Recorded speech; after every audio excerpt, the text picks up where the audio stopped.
Good morning, ladies and gentlemen. This is Pastor Bruce. Welcome to amvoice.net and One Man's Voice. Today, I want to talk to you about polls. All of these political polls that are out there that are sitting there saying how bad Trump is, how bad Kavanaugh is, how we are in trouble with our economy, how we are in trouble. Oh, look at the polls. It's all skewed, ladies and gentlemen, to make you think that President Trump and the Republican Party are doing lousy in this country. It so happens we need the Democrats in control. And that's what the polls are trying to tell you. But if you're smart and listen to what's actually going on, you'll see those polls are all skewed against President Trump and the Republicans. When you're out there listening to what's going on, if you truly listen to the candidates from the Democratic side, half of them don't have a clue of what they're going to do. All they talk about is hate, hate, hate. Now, in the party that's supposed to be so caring and so loving and so understanding and talk about how bullying is wrong and how hate speech is wrong, they're doing it. They're doing exactly what they disagree with in order for them to win nominations and win positions in the government. Some talk about how we're going to have job growth in this country. Well, guess what? We already have job growth in this country. So does that mean that you're going to come on board with President Trump and continue to do what President Trump wants? No. Those people are lying to you to get you to believe that they're going to work to make this country better, when as soon as they get into office, they're going to fall behind Nancy Pelosi and crybaby Chuck Schumer. Now, I want you to think about this, okay? When when Kavanaugh was going up, if you listen to what was going on in his confirmation hearings, it was told and acknowledged by Democrats that Chuck Schumer called them with a plan to disrupt the nomination of Kavanaugh. Think about that. And they did it. They did it. So do you think that these Democrats that are going to win posts in throughout this country are going to just come into Congress and go, no, we're not listening to you? Because if they take control, Nancy Pelosi and crybaby Chuck Schumer become the majority leaders. You think they're not going to listen to their majority leader in Congress? Oh, no, people. They are going to listen. They're going to do, and they're going to disrupt any which way they can. We know that from the day after President Trump won the election, Maxine Waters came out and said, impeach 45. He wasn't even the president. He hadn't even taken oath. And she started putting that impeach 45. Now they're not talking about impeachment. They're talking about getting him out under the 25th Amendment to the Constitution. No. It doesn't work that way. Okay? And all of the polls show this is what should happen. Because why? It's skewed towards the Democrats, not skewed towards the Republicans. The fact that it's fake news out there, and try to understand what President Trump is saying.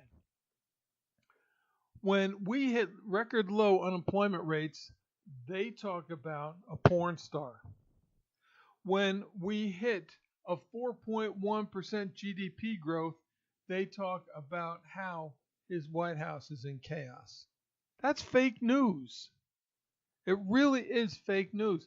The good news for this country is that the Republicans are doing a great job, but the Democrats don't want to acknowledge it. Because if they acknowledge it, you know what's going to happen? Exactly what is going to happen. Republicans are going to maintain control of the House and the Senate.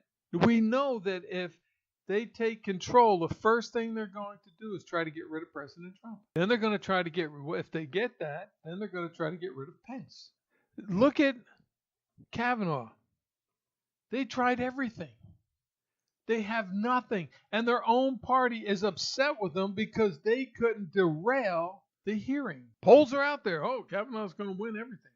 Okay? Except for mainstream media. Mainstream media is not telling you that he's a shoo-in for the position. Why? because he is the best. He's a moral and an ethical individual who is going to look at the Constitution and determine if what is up in front of him is constitutional or not. That's what Supreme Court justices, that's what all justices are supposed to do. Is there a law? Is there a precedence that sets that law? When Roe versus Wade, and they're big ones. Oh, Roe versus Wade, Roe versus Wade. When there is nothing in precedence, zero precedence, saying that abortion is illegal in this country. They made the decision based on the liberty in the preamble to the Constitution. We hold these truths to be self-evident, that all men are created equal and endowed by their Creator to life. See, they forgot that. They're endowed by their Creator to life, liberty, and the pursuit of happiness. Liberty is freedom. So what they're saying is women should have the freedom to choose what they want to do with their body. But what about the life? They overlooked life altogether. Now, a lot of people are complaining, well, they're talking about God. We don't believe in God. Okay, fine. You don't have to believe in God. Because your Creator can be your parents. So we are endowed by our parents to life, liberty, freedom to grow up in this country and the pursuit of happiness. The freedom to grow up and pursue the happiness that makes us better human beings in this world. You see, that's the Democrats. They create things. They go, well, we don't like this, so we're going to rewrite it. And one individual in the Congress made an observation stating that they're not doing their job. What they're doing is they're allowing special interest groups and subgroups to make all the decisions so that they don't have to. The Democrats have truly blown our Congress out of whack, and we need Republicans to put it back in. And then we need a party to go against the Republicans that are not going to worry about socialism, but worry about the American people and making America great.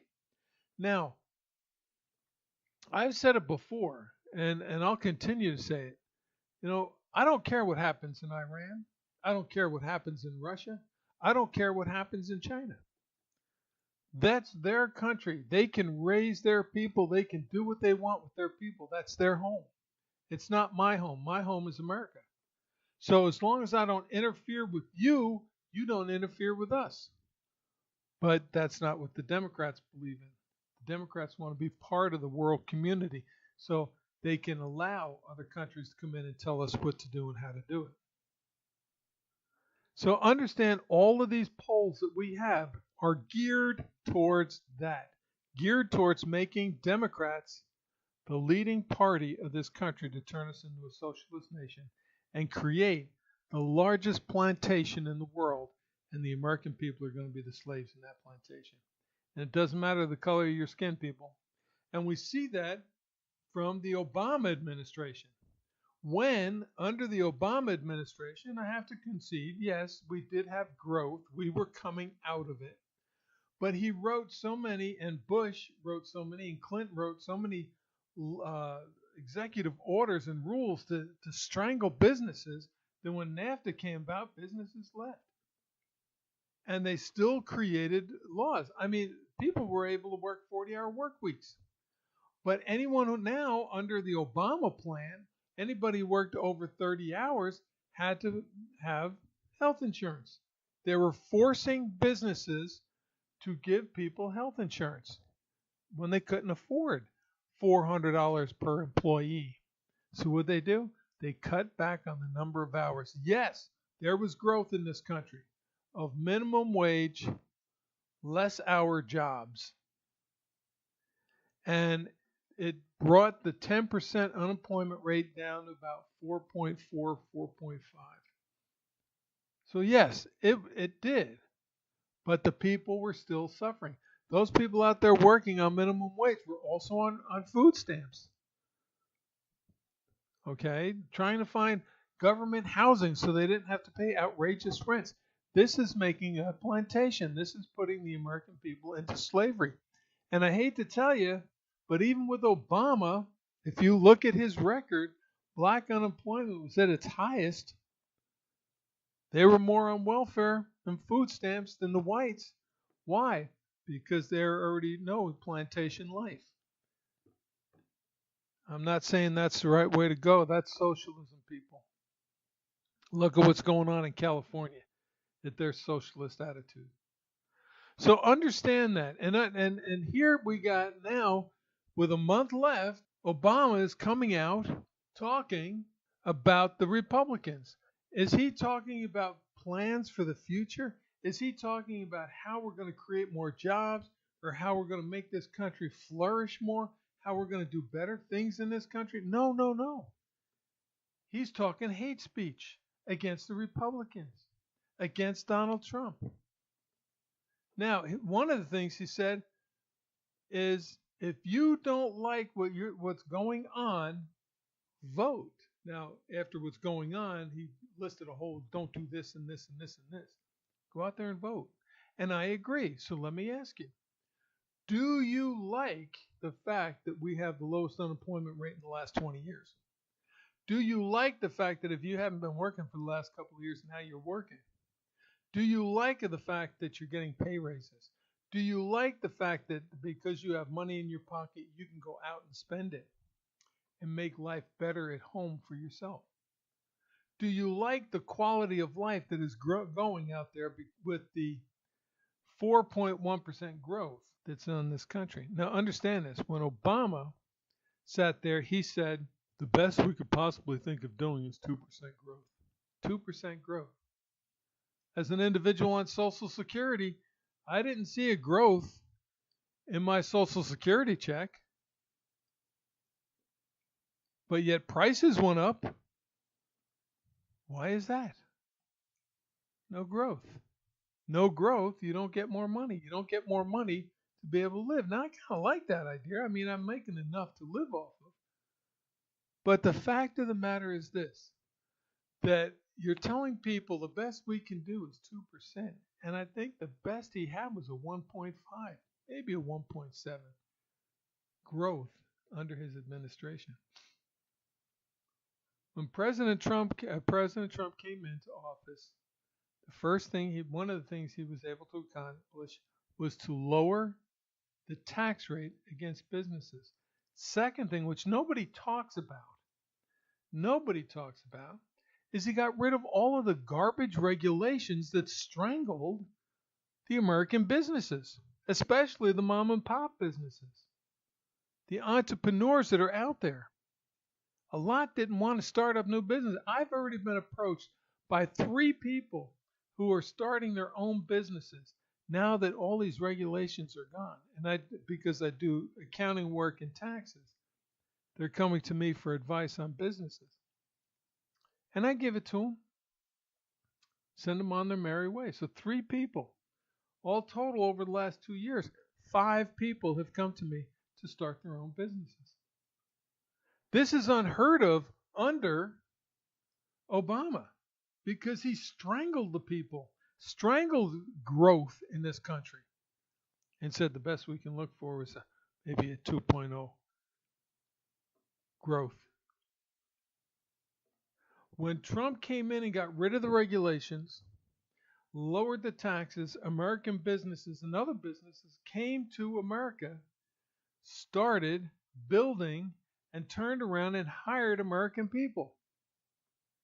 To now where we have more jobs in this country than we have people qualified to do the job. So President Trump reached out to businesses and said, let's start a training program. Train these people to fill these positions. Makes sense, but what do you hear from the Democrats? Obstruct, obstruct, obstruct. When they get into office, they're going to take control. And when they take control, our country's lost. So it's up to you to make the decision. Are you going to succeed or are we going to fail? This is Pastor Bruce. Thank you. God bless. Have a great day.